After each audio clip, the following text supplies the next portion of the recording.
Assalamualaikum warahmatullahi wabarakatuh. Selamat sore teman-temanku semuanya. Jumpa lagi di channel Narasawiji Nami Tokoku. Hari ini adalah kelanjutan dari konten-kontenku yang kemarin. Adalah lanjutan dari pengobatan ikan gurame yang sakit. Dan cara ini bisa kalian lakukan untuk semua ikan. Kalian kalau punya ikan lele, ikan nila, ikan gurame tentunya ya. Kalian bisa lakukan cara seperti ini. Ini adalah cara saya mengobati ikan yang sedang sakit. Nah, di sini adalah part ketiga. Part 1 dan part keduanya sudah saya upload di video sebelumnya dan ini memang tiap harinya saya pantau terus dan alhamdulillah hari ini sore ini ikan saya itu mengalami sembuh ya. Cuma yang mati banyak ya, ada 150 ekoran lebih. Kita tebar 300 ekor, mati 150 ekoran. Jadi tinggal 50% ya budidaya ikan gurame kita. Nah, untuk pengobatan itu tahap pertama kita membersihkan ya. Ini saya rangkum saja dengan cepat. Pertama kita lihat dulu airnya. Kalau airnya masih bagus, kalau kalian baru tebar kan itu airnya masih bagus. Nah, kalian bisa tambahkan antibakteri seperti Red Blue Dog. Untuk videonya ada di part 1. Dan yang kedua, kita kasih pengobatan dari dalam yaitu dikasih antibiotik. Itu ada di part 2. Dan yang ini adalah part ketiga atau bagian ketiga, tahap ketiga dari pengobatan ikan yang sakit. Nah, berhubung ikan saya sembuh ya, jadi kalau misalkan ini part ketiga belum sembuh, kita kasih Red Blue Dog lagi atau obat anti jamur. Terus dikasih antibiotik dan antibiotik itu saya rutin tiap kali pemberian pakan. Pemberian pakan saya kurangi sehari 1 kali karena ikan yang sakit nafsu makannya rendah dan tidak seperti ikan sehat pada umumnya. Tahap ketiga, misalkan kalian sudah sembuh ya, sembuh ikannya atau kolamnya juga airnya sudah baik, kalian tambahkan bakteri baik atau probiotik. Nih probiotik. Probiotik ini saya punyanya ini ya. Ada sih, ada yang namanya E4 perikanan itu probiotik. Terus Probio Eko itu probiotik. Terus lagi Probio 7 itu juga probiotik. Jadi kalau kalian sudah selesai dalam pengobatan, kasih probiotik supaya bakteri baiknya terbangun. Karena pada saat kita memberikan Red Blue Dog atau antibakteri itu, parasit semuanya mati dan termasuk bakteri baiknya juga mati. Untuk mempercepat pertumbuhannya, kita kasih atau kita bantu menggunakan probiotik ini atau saya pakai Probiomax. Kalian kalau mau beli probiotik silakan, linknya ada di bawah sini ya. Saya sematkan semuanya. Kalian pilih yang mana ya. Jadi tiap probiotik itu beda-beda kandungannya, beda-beda isinya. Ada probiotik yang bisa digunakan untuk bibis pakan, ada probiotik yang digunakan hanya untuk air saja. Seperti Probiomax ini hanya formulasi khusus untuk air saja. Jadi saya pakai ini aja ya. Untuk dosisnya sama ya, kalau per meter kubik 1 tutup. Tapi kalau misalkan lebih banyak lebih bagus karena sifatnya organik, jadi nggak ada obat-obatan. Jadi banyak pun nggak masalah. Yang penting kolamnya ada airnya, gitu ya lur.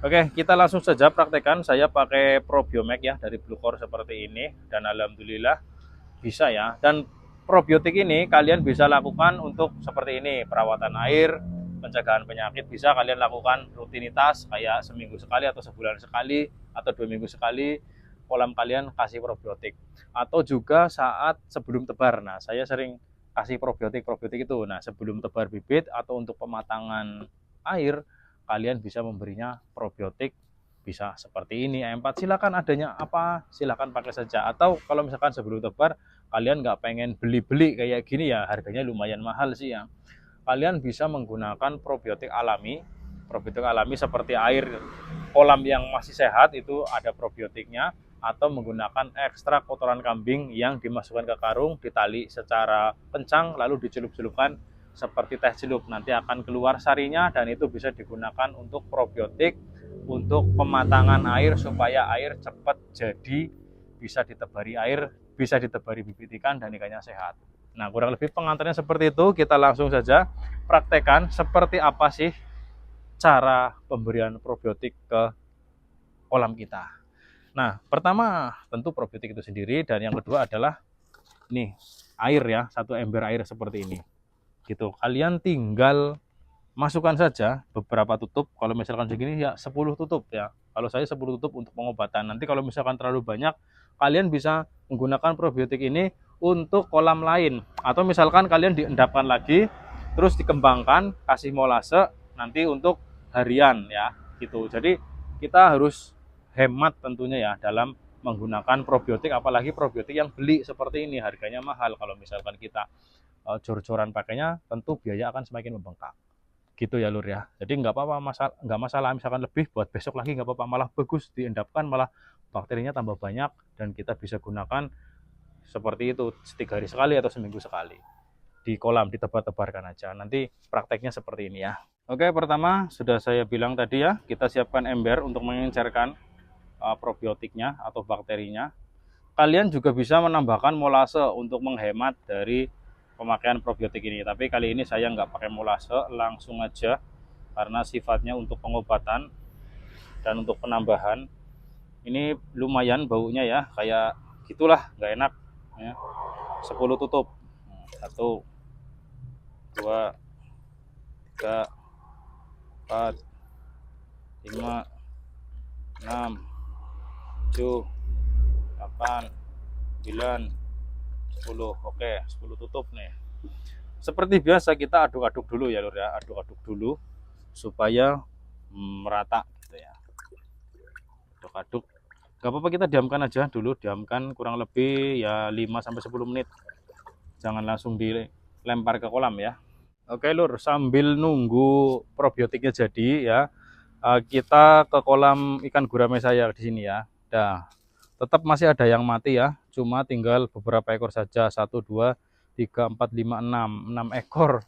Tadi pagi ada 30, jadi ya matinya lumayan banyak nih lur. Yang namanya gurame itu ngeri ya, kalau satu kena biasanya yang lain kena. Jadi penting banget buat kalian antisipasi, pokoknya dari persiapan kolam itu benar-benar harus diantisipasi. Nah ini airnya masih bagus ya, karena ini baru usia 2 minggu apa berapa ya, semingguan lebih lah. Dan semingguan lebih itu kita mengalami trouble karena kemarin mungkin hujan. Musim pancaroba ini kemarin hujan 2 hari, terus nggak jadi. Karena sekarang bulan Juni ya. Kalau menurut ramalan cuaca hitung-hitungan Jawa itu sekarang itu ketiga tuh artinya kemarau. Kemarau artinya nggak ada hujan. Malah kemarin hujan. Setelah hujan, ikan gurame yang kecil ini malah pada KO. Oke lur, nih probiotiknya hampir nyemplung. Lumayan berat. Ya, sudah jadi ya. Ini probiotiknya sudah jadi, tinggal ditebar-tebarkan aja ke sini. Bismillah. Nih, ada yang mati tuh. Kita kasih probiotik biar bakteri baiknya tumbuh lagi di sini ya. Gitu, bismillahirrahmanirrahim. Nih. Nah, kalau misalkan lebih seperti ini, kalian bisa gunakan buat besok, atau kalian bisa tambahkan air, terus endapkan lagi buat perawatan air seperti ini. Ya, ini sekalian perawatan kolam samping-sampingnya, biar bakterinya banyak juga. Nah, gampang kan? Sebenarnya itu gampang ya cara perawatan ikan yang sakit atau pengobatan. Pertama itu bersihkan dulu, yang kedua kasih obat antibiotik, dan yang ketiga kita kasih bakteri baik kalau sudah baik-baik saja semuanya. Terima kasih sudah nonton video ini sampai tuntas. Beginilah rangkaian cara kita mengobati ikan yang sakit, baik ikan gurame, ikan nila, ikan lele. Itu seperti ini. Mungkin ikan hias juga sama kayak gini, tapi saya belum pernah budidaya ikan hias. Tapi kurang lebih sama ya. Jangan lupa subscribe dan like supaya banyak yang nonton. Misalkan ada yang nyari cara mengobati penyakit, dengan nonton video ini mungkin bisa dapat referensi. Semoga bermanfaat. Terima kasih.